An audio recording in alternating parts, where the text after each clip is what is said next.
这是无数网友公认的《神探夏洛克》中最精彩的一集。那个唯一打败夏洛克并让他神魂颠倒的女人，终于杀进了伦敦。本以为稳操胜券，可没想到夏洛克终究棋高一招，关键时刻绝地反击，让艾琳满盘皆输。时间回到圣诞节，假死后的艾琳突然出现，想到自己又被耍了一回，夏洛克伤心至极，完全没了往日的风采。可刚刚到家，他就敏锐地察觉不对劲，看着墙壁上的抓痕，夏洛克立刻猜到是房东太太遭遇了绑架。本就一肚子火的夏洛克怒火瞬间爆发，他沉着脸走进屋内，果然又是那群中情局的人，正在逼问手机夏洛。看着房东太太被欺负，夏洛克不动声色地支走了2名保镖，随后趁对方搜身之际，迅速发动偷袭。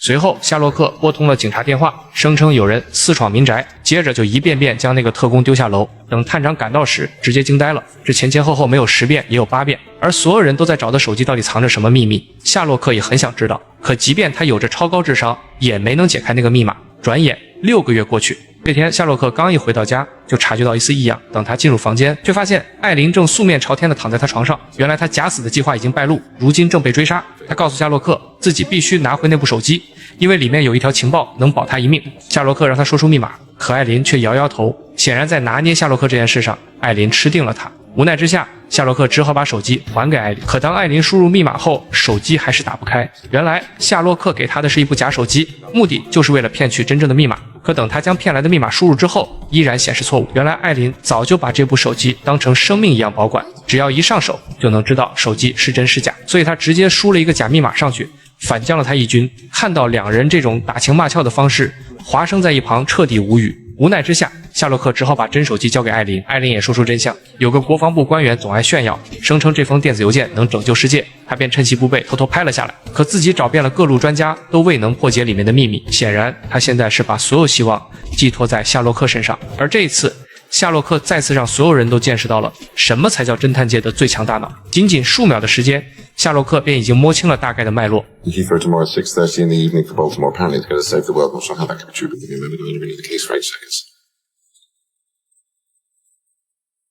Oh, come on, it's not code. These are seat allocations on the passenger jet. Look, there's no letter I because it can be mistaken for a 1. No letters past K. That means that the plane is delivered. The numbers always appear randomly and not in sequence. But the letters have little runs of sequence all over the place.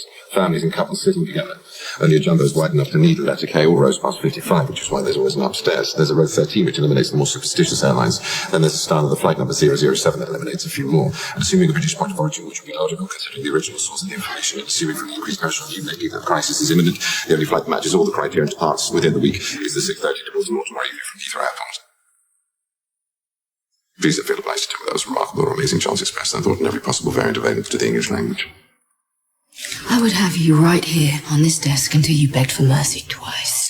可夏洛克没注意到，艾琳正偷偷用手机发了一条短信，而收到短信的正是消失许久的莫里亚蒂。更致命的是，莫里亚蒂转头就把这条信息发给了麦考夫。看到短信上的内容，麦考夫瞬间瘫软下来，像是被人抽走了身上的所有力气。这里面到底藏着什么秘密？而此时的夏洛克却被一个数字难住了。007到底指的什么？他只记得当日麦考夫打电话时曾提到邦德航空计划。或许是太投入，就连华生走了几个小时都未曾察觉。就在他要破解机密时，艾琳却话锋一转。Have you ever had anyone? Sorry. And when I say had, I'm being indelicate. I don't understand. I'll be delicate. 显然在情爱方面，夏洛克就是个十足的小白。面对这个驰骋情场多年的艾琳，他根本毫无反击之力。这一刻，房间里的气氛瞬间升到暧昧的顶峰。突然，房东太太的一声大喊打断了这个氛围。有人给夏洛克送来一张飞机票，正是他刚刚破解的那趟航班，显然是有大事发生。夏洛克毫不犹豫地乘车赶了过去。路上，他终于想通了问题的关键。There's going to be a bomb on a passenger jet. The British and American governments know about it, but rather than expose the source of their information, they're going to let it happen. The plane will blow up. Coventry all over again. The wheel turns. Nothing is ever new. 这桩事件和2战时期的考文垂事件如出一辙。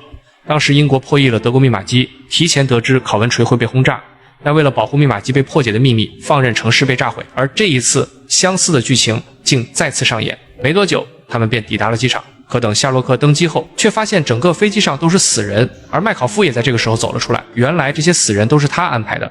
这样即便有恐怖分子炸了客机，也不会有真人伤亡，还能保护情报来源。可万万没想到，夏洛克为了在艾琳面前炫耀，竟把这个花费了无数时间和精力布下的局全都说了出来，让恐怖分子知晓了内情。针对弟弟的行为，麦考夫非常气愤。就在这时，艾琳也跟着走了进来。此时的她又变回那个不可一世的女王，她手机里藏着能让伦敦沦陷的秘密，麦考夫拿她无可奈何。如今唯一的办法就是破译手机里的密码，或者强制打开手机。可又有新的难题，夏洛克曾破解了6个月都没能打开，而手机内部又装有4个微型炸弹，一旦触碰，记忆体就会被摧毁，但里面的资料却攸关英国人民的生死。艾琳趁机提出条件，只要答应保护他的安全，他就交出情报。麦考夫顿时陷入两难，同时也在感叹艾琳的超高谋略。可艾琳却说，这并非全靠他自己，主要归功于莫里亚蒂，不然仅凭他一个人根本布不下这么大的局。殊不知，他的这句话像是打通了夏洛克的任督二脉。上一次他输给了莫里亚蒂，这一次绝无可能。就在麦考夫要答应他的条件时，夏洛克想通了所有事，及时阻止了这桩交易。 I said no. Very, very close, but no. You got carried away. The game was too elaborate. You're enjoying yourself too much. No such thing as too much. Oh, enjoying the thrill of the chase is fine. Craving the distraction of the game, I sympathize entirely, but sentiment. Sentiment is a chemical defect found in the losing side. Sentiment? What are you talking about? You. Oh dear God. Look at the poor man. You don't actually think I was interested in you. Why? Because you're the great Sherlock Holmes, the clever detective in the funny hat? No.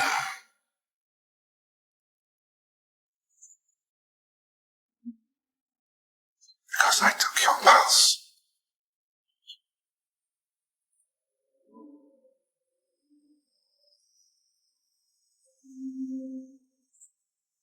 Elevated. Your pupils dilated. I imagine John Watson thinks love's a mystery to me, but the chemistry is incredibly simple and very destructive. When we first met, you told me that disguise is always a self-portrait. How true of you. The combination's your safe, your measurements. But this is far more intimate. This is your heart, and you should never let it rule your head. You could have chosen any random number and walked out of here today with everything you worked for. You just couldn't resist it, could you? I've always assumed that love is a dangerous disadvantage. Thank you for the final proof.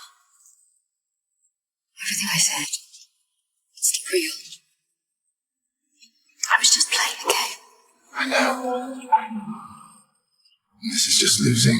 夏洛克不仅破解了手机密码，更破解了艾琳的心。这一刻，艾琳输得一塌糊涂。密码是 SHER， 这几个字母刚好是夏洛克名字的前缀。整句话的意思就是我被俘获了。夏洛克把破译后的手机交给麦考夫，算是弥补自己之前犯下的错误。这场牵动多方势力的风波也终于告一段落。转眼过去半年，这天麦考夫单独找到华生，他把艾琳2个月前被恐怖组织抓住并绑到国外处死的消息告诉了他。为了不影响夏洛克，麦考夫还特意编了一个善意的谎言，让华生去转述。回到住处后，华生思虑片刻，还是将麦考夫编的故事说了出来，因为他也不敢确定夏洛克会不会跟之前一样大受打击。他谎称艾琳人在美国过得很好，可令他没想到的是，夏洛克却一脸淡定，只是向他要回了艾琳的那部手机。华生看他故作平静的模样，满脸担忧，忍不住开口问道 Did she ever text you again after all that? Once, a few months ago. What she said? Goodbye, Mr. Holmes. 华生欲言又止，但想到这样的结局或许是最完美的。难道艾琳真的死了吗？夏洛克拿出手机，里面全是艾琳给他发过的信息，最后一条正是再见，福尔摩斯先生。画面再次切回艾琳被恐怖组织抓住的那一晚，他编辑完最后一条短信发给了夏洛克，随即把手机交给身旁的歹徒，静静等待死亡的降临。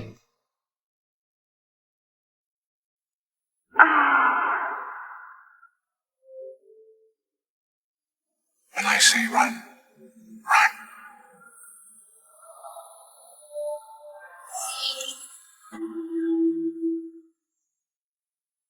这一次，夏洛克依旧没有告诉任何人，似乎这是独属于他们2个人的浪漫。为什么说这一季是夏洛克的人性觉醒之战？看完这一集之后，相信很多小伙都能明显感受到，夏洛克已经在悄然发生改变。在此之前，他就是一台只讲逻辑不讲人情的高智商机器。在他的世界里，情感用事从来都是失败者的生理缺陷，所有的人情牵绊都只是推理路上的阻碍。可这一集里，艾琳的出现彻底打破了他的自我封闭。他会因为艾琳的挑衅而热血沸腾，会因艾琳的假死而陷入迷茫，更会为了守护艾琳而隐瞒真相来对抗亲哥。也是在这一集中，他第一次真正明白，情感从来不是缺陷，而是人性最本真的一部分。接纳自己的软肋并非软弱，而是真正强大的开始。这一集里，我们看到了太多夏洛克的第一次主动向别人道歉。他看穿了茉莉的心意，也意识到了自己之前的毒舌给身边人带来的伤害。第一次为了护着房东太太怒吼自己的亲哥，甚至为了房东太太会主动出手将对方一次次丢下楼。更重要的是，他学会了尊重艾琳的布局，尊重华生的陪伴，尊重茉莉的心意，也读懂了麦考夫的兄长式守护。这些逻辑之外的人情，让夏洛克从一台冷漠的高智商机器逐渐成长为有温度、有软肋、有守护欲的完整的人。作为整个系列的巅峰之作，这一集也让夏洛克的人物光辉发生了历史性的改变。下期我们将解锁最惊险的一幕，本期故事到这里也就结束。我是羊仔探剧，我们下期见。